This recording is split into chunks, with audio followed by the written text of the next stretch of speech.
Guys, যারা মনে করে বাচ্চা একা একা মানুষ করে দেবো, একা একাই হয়ে যাবে, সব কিছু একা একা হয়ে যাবে, কেন এখানে দেওয়া হয়েছে, কেন ওখানে দেওয়া হয়েছে, তারা বুঝবে একা একটা মা। আমি তো ছোটোবেলার থেকে মোটামুটি জুনিয়রকে একা একাই মানুষ করে যাচ্ছি। হ্যাঁ, 7 মাস আমার মা আমাকে পুরোই সাপোর্ট দিয়েছিল, কারণ এখানে যেহেতু আমি ছিলাম।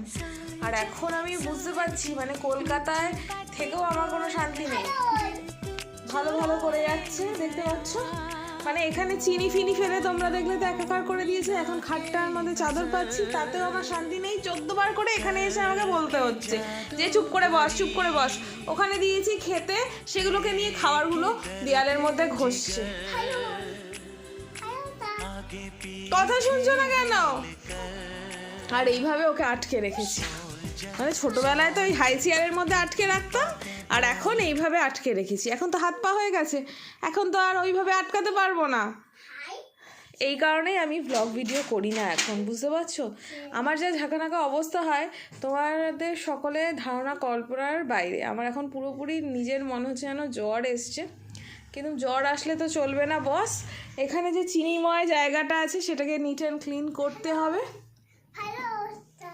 তুমি ঢোকো, যাও ভিতরে। কথা শুনছে না একটা, আমি কি করব? বসো ওখানে, জল পড়ে যাবে, জলের বোতলটা তোলো, খাও, চুপ করে বসে থাকো।